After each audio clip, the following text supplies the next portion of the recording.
They said it was just a joke.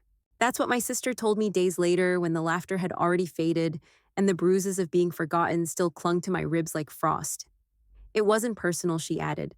Like that made it better. But when you wake up in a city that doesn't speak your name with no wallet, no phone, and no one looking for you, what else could it be? But personal? My name is Maya Lorn, and this is not a revenge story.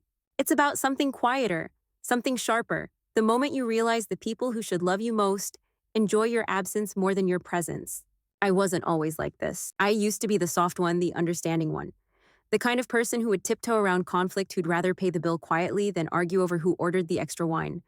I thought that made me easy to love. Turns out it made me easy to leave. This video isn't about pointing fingers. It's about what happens when someone who was taught to shrink finally decides to take up space. And if you've ever felt like the quiet one in your own story, this one's for you. Before we dive in, let me ask, have you ever been left behind physically or emotionally by the people who promised to stand beside you? If so, tell me below. I read every word, and stay with me. Because what started as the worst night of my life became the beginning of everything I never knew I needed. Let's begin. The rooftop was beautiful. Warm lights dangled from a trellis above us, casting soft golden shadows onto linen tablecloths and half-empty wine glasses. Below, the Arno River shimmered like melted silver, and the Duomo glowed in the distance, regal, ancient still. It was the kind of view people dream about, but even in that postcard moment, I felt like I didn't belong. I remember Blair, my sister, laughing effortlessly, her head thrown back as one of her friends made a joke about her last charity gala. I didn't get the punchline. I don't think I was supposed to. Earlier that day, I'd wandered through the city alone. I bought a small sketchbook from a street vendor, watched a busker play violin near the Ponte Vecchio, and gave my last euro to a stray dog rescue group. None of that made it into dinner conversation.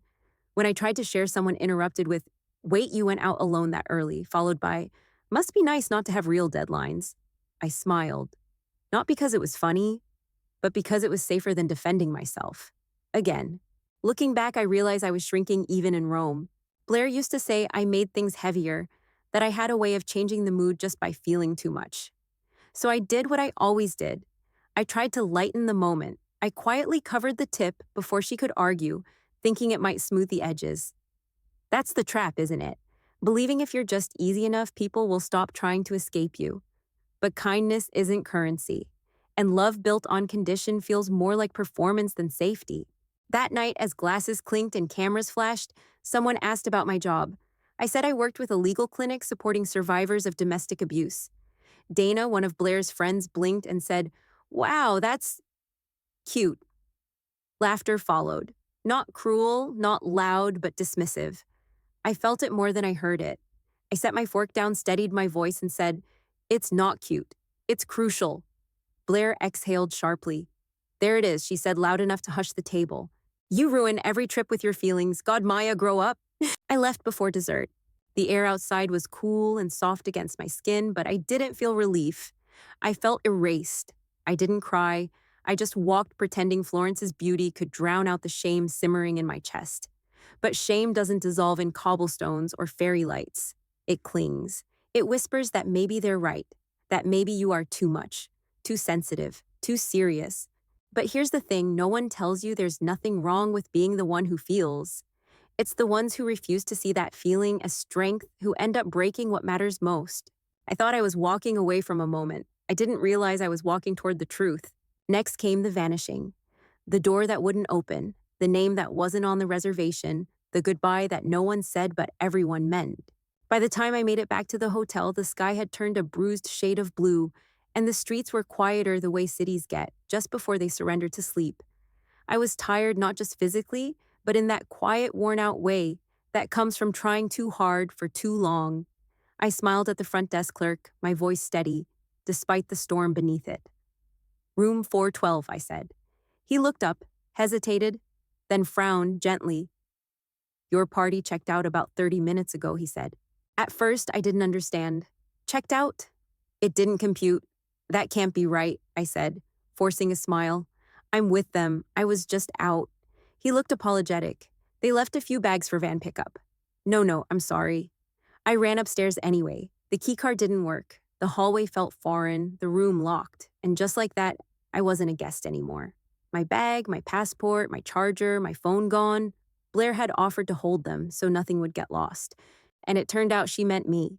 I sat on the front steps for what felt like hours, replaying the dinner, the smirk, the way Blair held her wine glass and my passport in the same hand. I opened my phone 8% battery. No texts, no calls.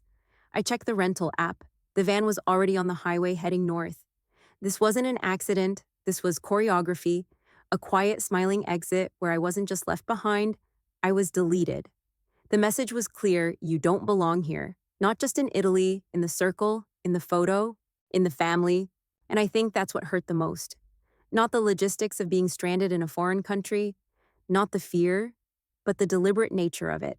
The realization that someone had to make a choice for that to happen. They had to check out, pack up, call a car, smile through it, and not once did anyone think to tell me. I opened the last group photo from dinner. Everyone looked like a magazine ad, except for me, blurry on the far right. Blair, of course, was glowing, her hand curled just behind her back, holding something small and rectangular. I zoomed in. My passport. I remember whispering to no one, "You don't get to erase me this time." But Florence didn't answer. No angry calls, no frantic texts. Just the whir of passing scooters and the silent confirmation that I had been forgotten on purpose. The thing is, forgetting implies an accident, but erasure, that's a choice. And that night they chose to remove me from more than just a trip. They removed me from the story they wanted to tell about themselves. But I wasn't ready to vanish. So I sat up, brushed the dust off my jeans, and started walking. I didn't know exactly where I was going yet, but I knew I wouldn't let the story end like that. Not with silence. Not again. I found a spot near the Tourist Information Center, curled up next to a rack of brochures that smelled like rain and dust. A kind woman let me charge my phone behind the desk. "Wait here," she said, and disappeared. I nodded, grateful, though part of me hoped she wouldn't come back. That would have meant someone had stayed. 10 minutes passed, then 20. No missed calls, no texts, no "where are you" or "we messed up." I opened WhatsApp. The group chat Amalfi Angels was gone. Not quiet, not archived, gone. They hadn't left me behind because of an emergency. They had removed me digitally, emotionally, deliberately. I wasn't lost, I was blocked. I checked Instagram next. Blair had just posted a photo her and Dana in wide-brimmed hats at a train station, the caption reading, "When dead weight disappears on its own." Good vibes only. Below it, a heart emoji from our mom. I stared at the screen like it might blink away the betrayal. But the heart stayed. So did the ache. I clicked into Blair's profile. Every photo we had together was gone. Tagged memories vanished. Shared posts deleted. I wasn't just removed, I was rewritten. Cropped out like I had never been there. Here's something no one tells you about being digitally erased. It doesn't just sting. It confirms what your gut always feared. That you were always hanging by a thread and someone finally snipped it. It reminded me of last Christmas when Blair cropped me out of the family photo because you blinked, or the time my birthday dinner turned into her promotion party. Those moments pile up quietly until one day they avalanche. I wanted to believe there was some mistake, some hack, some explanation, but there wasn't, just a long list of quiet acts that scream the same truth. You don't fit the version of us we want the world to see. I'd like to say I got angry, that I vowed revenge or posted a bold caption of my own. But what I did instead was sit still. I breathed in, I breathed out, and I let the truth settle without trying to soften it. And then I stood up. Not because I had a plan, but because I had a choice. I could head toward the embassy, disappear into paperwork and polite apologies, or I could head to Rome and make them see me one last time. There are moments in life that feel like a fork in the road. Not dramatic, not cinematic, just quiet, but powerful. I stood outside the info center with a cheap water bottle in one hand and a charger dangling from the other. My phone was finally back to life, but the screen might as well have been blank. Nothing, no messages, no missed calls, just the ghost of everything I'd already lost. I Googled the nearest US embassy. It was open for another 6 hours. That would have been the logical choice. File a report, wait in line, explain what happened in calm, neutral tones. Get a temporary passport. Fly home in a few days. Quietly, forgettably. But something in me resisted. Maybe it was stubbornness. Maybe it was the echo of my own voice saying, "You don't get to erase me." I thought about Blair, how she'd sip her espresso in Rome, chuckling over how dramatic I must have looked back in Florence. I thought about Dana's smug, cute job comment and my mother's heart emoji under a post that celebrated my absence. And I thought, what if I just showed up not to yell, not to beg, just to exist? Empowerment isn't always a roar. Sometimes it's the quiet act of refusing to disappear. I took the 20 euro note the receptionist had slipped into my hand with a soft, in boca al lupo, and walked toward the train station. The sky above me was softening into a pale orange, the kind that stretches across time zones and questions you thought you'd buried.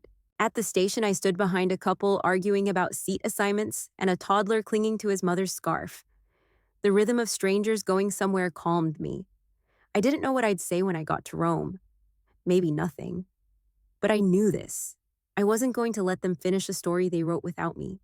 Because here's the lesson I didn't learn until I had to. When someone makes you invisible, your mere presence becomes resistance. As the train slid forward, leaving Florence behind, I didn't feel victorious. I didn't feel brave. I just felt real for the first time in a long time. The train rocked gently, the kind of motion that usually lulled me to sleep as a child during long drives. But this time, I was wide awake too, aware of every sound, every sway, every breath that wasn't mine. My seat wasn't assigned, so I'd settled near a window in a nearly empty car. I pressed my forehead to the glass, letting the countryside blur past, trying not to think about what I'd find in Rome, if I found anything at all. At some point, I noticed a young woman across the aisle watching me, not in a nosy way, more like she recognized something. Without a word, she reached into her apron and handed me a napkin. Just that. No small talk, no assumptions, just kindness. And for some reason that broke something in me. I laughed quietly and whispered, "Thank you." She smiled gently. Bad day, I nodded. Family, I added. She sat forward, folding her hands like she'd been waiting for a reason to talk. Mine stopped speaking to me when I left the family restaurant, she said, her accent soft and lyrical. My mother called me selfish. My sister said, "You think you're better than us." Her eyes didn't water, but her voice held a weight I recognized. We didn't need to trade trauma. We just needed to be heard. Her name was Anna. She was Romanian, worked part-time on trains and part-time at a hotel in Rome.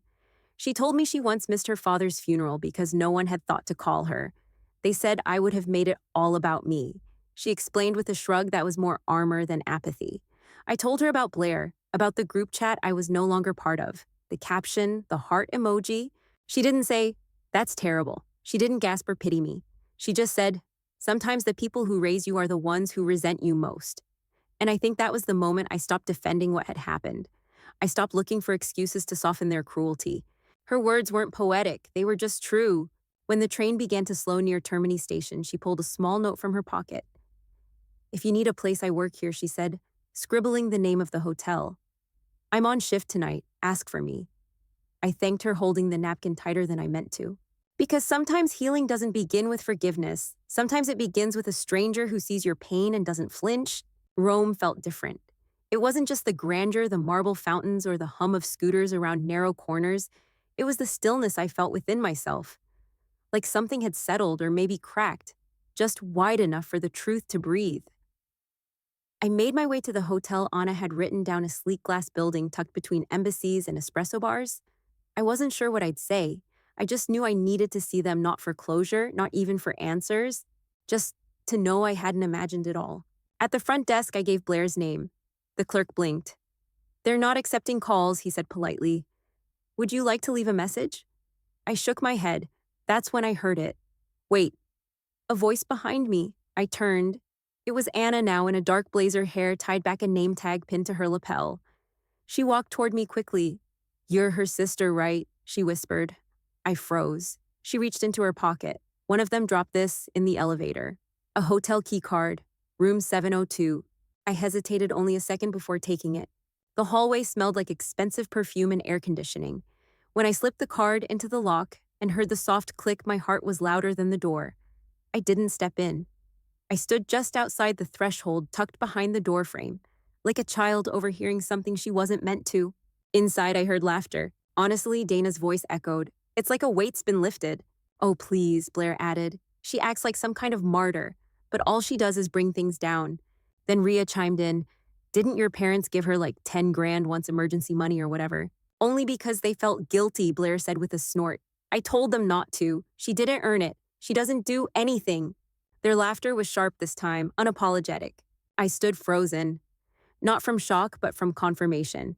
That fund, I'd never seen a penny. I remembered asking my dad once quietly when I was between jobs. He said something vague like, "Didn't Blair already help with that?" I thought I'd misunderstood, but I hadn't. They hadn't just left me behind, they'd rewritten me while I was gone. That's the thing about manipulation, it's rarely loud. It happens in margins and whispers in hotel rooms you're not supposed to hear from the hallway. And when you finally hear it, it doesn't feel like a revelation. It feels like an echo you've been drowning out for years. I stepped back quietly, closed the door without ever entering, and laid the keycard on the floor right where someone else might find it and wonder who it belonged to. But I didn't need it anymore. Outside, the Rome air was cool, touched with evening gold.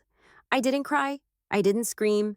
I just walked. Because sometimes leaving quietly is the loudest thing you can do. And sometimes survival isn't about staying, it's about choosing to be seen somewhere else. I didn't post it to go viral. I didn't even expect anyone to read it. That night, back at the tiny hostel room I'd rented near the station, I sat cross-legged on the bed, fingers hovering above my laptop. The screen blinked back at me, the cursor waiting. All I had was the truth, not the angry version, not the dramatic one, just the raw, exhausted, nothing left to hide version. I wrote, "Family doesn't abandon you in a foreign country. They don't block your number and call it a boundary. They don't toast to your absence and crop you out of memories. They say I'm a burden, but I carried more than they'll ever know." And then after a long breath, I pressed post. At first, nothing happened, just silence, the digital kind that mirrors real life. Then slowly, likes, comments. A message from a woman in Missouri who wrote, "This happened to me at my wedding." Another from a college student in Boston, "Your sister sounds just like mine. Thank you for saying it out loud." Someone even replied with a photo of the same brunch spot in Rome. "I recognize this place. But your story makes it look different now." That's when I realized something. It wasn't just my story. It was a mirror for others who'd been erased quietly, gracefully, under the guise of family harmony. For those who kept showing up, kept making space until one day they realized there was never any room saved for them. The post gained momentum, shares, reposts, even messages from journalists asking to use it as a case study on digital estrangement. And then came the backlash. A message from Blair. "Take that down. You're making us look awful." A voicemail from my mother. "You always find a way to make yourself the victim. We took you to Italy to reconnect. This is how you thank us." But here's the thing about silence: when you've spent your whole life inside it breaking, it feels like freedom, even if it makes others uncomfortable. I didn't respond, not right away. Instead, I opened the post again and added one more line. If they didn't want the world to know, they shouldn't have done it. Because sometimes power doesn't come from having the final word. It comes from finally telling your own. The lobby of the hotel was quiet the next morning, save for the soft clink of spoons and coffee cups and the low hum of travelers checking out. I had just returned from a walk, the kind you take when your mind is racing, but your feet need something steady. When the receptionist motioned me over and said, "There's someone here to see you," I already knew who it was. Blair stood by the marble planter near the entrance like she belonged to the place, sunglasses on, indoors, lips pursed, like she was here to close a deal. She didn't smile, didn't greet me, just said, "You went too far." Her voice was smooth, cold, the way she spoke at board meetings when she didn't want anyone to interrupt. I sat down calmly, hands folded in my lap, the way I used to sit during piano recitals when I knew the applause wouldn't be for me. "You stranded me in a foreign country," I replied evenly. "I'd say you went too far a few time zones ago." We moved to the garden. Blair lowered her voice like she still believed the world was listening. "Look," she said, "if you take the post down, I'll fix things with Mom. I'll get her to stop." She listens to me. I almost laughed, but it wasn't funny. It was sad, sad that she still thought manipulation could masquerade as mercy. She stepped closer. "You keep playing this out in public, I swear I'll make sure no one believes your little victim story. Not online, not at work, not anywhere." I didn't flinch. I pulled out my phone. "Lisa," I said, tapping the speaker button, "would you mind repeating what you found?" The voice on the line was crisp, professional. "Yes, Maya. We traced the digital records. It appears someone submitted power of attorney documents for your mother, with your name forged as witness and alternate signatory. The login credentials and IP address traced back to Blair Lorn." Blair's face drained. Her fingers tightened on her handbag strap. "You wouldn't drag this through court," she whispered. Her voice trembled just slightly. I stood slow and steady. "Watch me." That's the thing about threats, they only work if the person you're threatening is still afraid, and I wasn't. Not anymore. For the first time in years, I wasn't the one being backed into a corner. I wasn't the one begging to be believed or explaining why I mattered. I was just standing there, and that was enough. As Blair turned and stormed off heels, clicking like punctuation, I didn't feel triumph. I felt something quieter, more honest, peace, but that wasn't the end. Because that night, as the sun set over Rome and my return flight pinged a confirmation, another knock came at the door. And this time it wasn't Blair, it was our mother. The knock wasn't sharp. It was soft, deliberate, the kind that doesn't demand to be answered but hopes it might be. I looked through the peephole out of habit, though I already knew. My mother stood there in a pale blouse and pressed slacks, her posture stiff, but her eyes tired. Not mascara smudged or tearful, just worn like someone who'd rehearsed 100 versions of this moment and still didn't know which one to deliver. I opened the door slowly and stepped aside. She walked in without comment, sat at the edge of the small hotel sofa like a guest, unsure if they were early or far too late. I poured 2 glasses of water because tea felt too intimate and coffee too bitter. We sat in silence for a moment, the kind of silence that feels like history echoing off the walls. I knew what Blair did, she said finally. Her voice was even almost careful. I told her not to involve me. I didn't want the stress. I didn't speak, not yet. I thought you'd be fine, she added. You were always the quiet one, the strong one. The words landed somewhere between apology and justification. But all I could think was strength shouldn't be a reason to be abandoned. It shouldn't be permission to stop loving someone. I wasn't fine, I said. I just stopped showing you how much it hurt. She looked at me, then really looked, and for a moment, I saw something unravel behind her eyes. Maybe recognition, maybe guilt, or maybe just the slow crumbling of a story she'd told herself too many times. Her gaze dropped to my wrist. I was still wearing the twisted wire bracelet I bought in Cortona, the one I liked, because it looked fragile, but wasn't. Your father gave me one like that, she murmured, said it looked like something strong that learned how to bend. Her hand moved slightly like she might reach for it, but she didn't. She let the moment hover and then pass. There were no tears, no hugs, just a quiet kind of reckoning between the mother who never showed up and the daughter who finally stopped waiting. I'm not going to drag you through the mud, I said softly. I won't turn this into some public takedown. Her shoulders eased. But I'm done playing the secret, I continued. I'm not going to shrink just so you can keep pretending nothing happened. She didn't respond, but she didn't argue either. Sometimes the truth doesn't come dressed in fireworks or dramatic apologies. Sometimes it comes as 2 women sitting in a quiet room with nothing left to hide and no desire to keep pretending. The sun was beginning to climb over Rome when she left. And when I closed the door behind her, I felt something leave with her. Not anger, not grief, just permission to stop holding what was never mine to carry. But before I could move forward, there was still one more thread left to untangle. One final image that wouldn't let go. Back in the room, I packed slowly, folded clothes with the kind of care that feels less about tidiness and more about reclaiming space. The confirmation for my return flight buzzed quietly on my phone, waiting for me to accept it. But something in me hesitated. I sat on the edge of the bed and opened my laptop instead. There in the folder I rarely touched was an old voicemail from my father, the one he left before his last surgery. I know they make you feel like you don't belong, his voice cracked through the speaker, but you're my favorite kind of storm. Quiet, but unstoppable. I didn't cry, I just listened. Then I opened a new document and typed a title, Things I Was Never Allowed to Say. I didn't overthink it. The words were already inside me, waiting. I wrote about birthdays where I never got a candle, about being left out of group chats and framed as the burden when all I ever asked for was space to breathe. I wrote about how it feels when your absence is celebrated louder than your presence ever was. And then I posted one photo, an old picture of me and Blair, as kids sitting in front of Mom's boutique. She was polished. I had melted ice cream on my chin. In the new version, the caption was simple, "The girl removed." The responses came quickly. Some said nothing, just shared their own versions. Others wrote, I thought I was the only one. One woman added, they erased me too, but your post gave me the courage to say it out loud. I wasn't alone. I never had been. I just didn't know we were all being edited and silent separately. Later that night, my cousin messaged me, a screenshot, a group chat with my name as the title Maya Drama Dump. They'd been laughing at me for years, planning things around how to avoid me. One message read, she acts like we owe her love just because she exists. I stared at it for a long time, not in shock, just understanding. This wasn't new. It had just finally surfaced. But here's what changed: I didn't spiral. I didn't panic. I replied with one line: I never needed to be part of that version of family anyway. The next morning, I canceled my return flight. Not out of defiance, but clarity. I took a freelance writing job with a travel documentary series. Remote, purposeful, mine. I started sharing stories, not just mine, but others like me. Stories of people who had been erased, misunderstood, quietly resilient.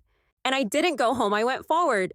Because sometimes the greatest act of healing is to stop waiting for an apology and start writing your own ending.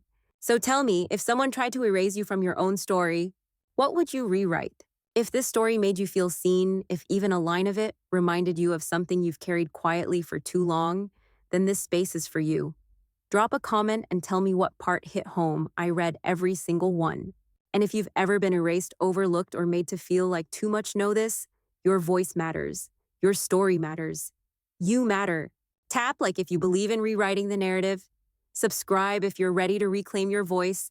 And share this video with someone who needs to hear that being forgotten doesn't mean being unworthy. Because this isn't just my story, it might be yours too. And together we're writing a different ending,